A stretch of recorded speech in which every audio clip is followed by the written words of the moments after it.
Hey there, everybody. Robert Taylor with Wonderscape Creations, doing another video for the Biomes generator of my world building toolkit.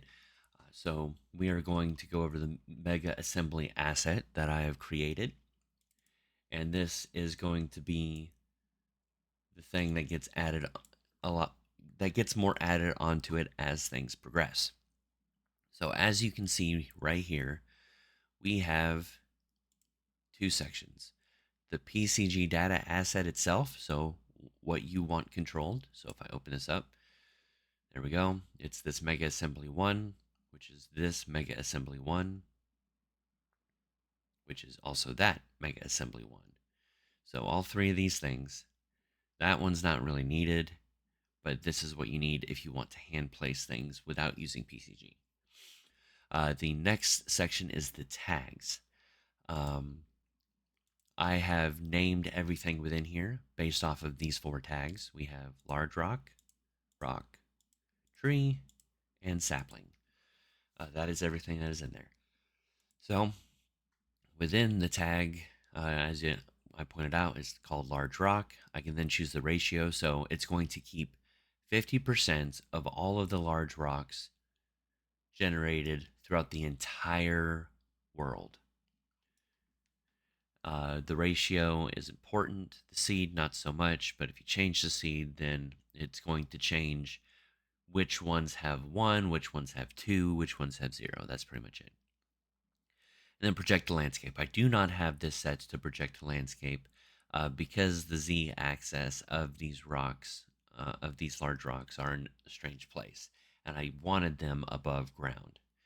So I made one of the small rocks a pivot rock and put it exactly where I want the landscape, where I want it to place. That way, the rocks always look fine. And then, of course, you have the transform information, so you can change all of this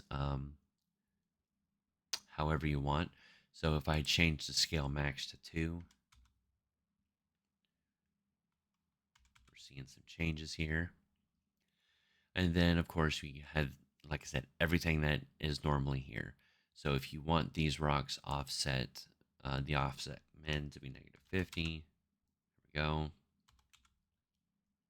Changes things around. And then last thing here is the slope info. This way we don't have stuff that is slapping onto the cliffs that we don't want on the cliffs. Obviously, if it's a rock, we're okay with that. But with things like tree, we have it projected to the landscape, and we have the slope set to 0.7 with the normal direction. Oh, I have that wrong. That needs to be 1. And then this needs to be 0.5. That's where the problem was. And that is what controls everything yeah, within this. So right now, that's all that's available.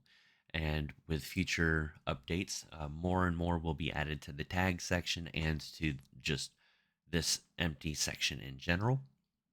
That way, there can be far more variations and controls based off of your needs and wants.